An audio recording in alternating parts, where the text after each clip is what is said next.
Hi hello. ഇന്നൊരു flower pot ഉണ്ടാക്കിയാലോ? ആദ്യം വേണ്ട ഇതുപോലൊരു പൈപ്പിംഗ് ക്ലീനറാണ്. അത് രണ്ടായിട്ട് മടക്കിയതിന് ശേഷം മുകളിലൊരു ഇതളായിട്ട് ഒന്ന് മടക്കി കൊടുക്കുക. അതിനുശേഷം ബാക്കിയുള്ള ഇതളായിട്ട് ഓരോന്നായിട്ട് ഇതുപോലെ ആദ്യം ചെയ്ത പോലെ തന്നെ ഓരോ ഇതളായിട്ട് മടക്കി കൊടുക്കുകയാണ് വേണ്ടത്. അത് ജസ്റ്റ് ഒന്ന് തിരിച്ചിട്ട് അതിന് താഴെ ഒന്ന് ട്വിസ്റ്റ് ചെയ്ത് കൊടുത്താൽ മതി, അവിടെ നിന്നോളൂ. അങ്ങനെ ഇത് 3 ഇതളാക്കി ബാക്കി ഇതിൻ്റെ കൂടെ തന്നെ 2 ഇതളാക്കിയിട്ട് എടുക്കുകയാണ് വേണ്ടത്.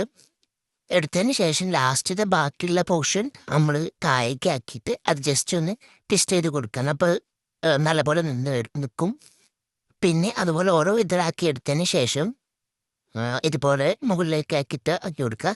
ഇനി അതിൻ്റെ ലീഫിന് തണ്ടിനുമായിട്ട് വേണ്ടിയിട്ട് നമ്മൾ ഇതുപോലെ ഒരു പച്ച കളറുള്ള പൈപ്പിംഗ് ക്ലീനർ എടുത്തതിന് ശേഷം ഇതിൻ്റെ ഉള്ളിൽ കൂടെ എടുത്തിട്ട് ഉള്ളിലൊന്ന് ട്വിസ്റ്റ് ചെയ്ത് കൊടുക്കുകയാണ്.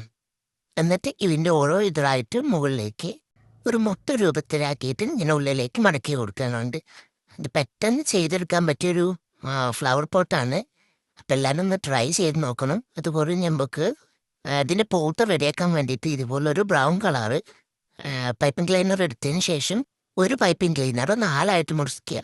മുറിച്ചതിന് ശേഷം ഇതുപോലൊരു എന്തിനെങ്കിലും ഒരു ടോപ്പോ അല്ലെങ്കിൽ അങ്ങനെ എന്തെങ്കിലും നമ്മൾ വേണമെങ്കിൽ ഒരു കപ്പ് എടുക്കുക. നമ്മളെ ഈ പേപ്പർ കപ്പില്ല അതുപോലത്തെ എടുത്തതിന് ശേഷം അതിലിങ്ങനെ ഒട്ടിച്ചു കൊടുക്കുന്നുണ്ട്. ചുറ്റും നമ്മൾ ചെയ്തതിന് ശേഷം ഉള്ളിൽ എന്തെങ്കിലും ഒരു തെർമാക്കോള് പേപ്പർ അങ്ങനെ എന്തെങ്കിലും വെച്ചതിന് ശേഷം മുകളിലൊന്ന് കവർ ചെയ്ത് കൊടുക്കുക.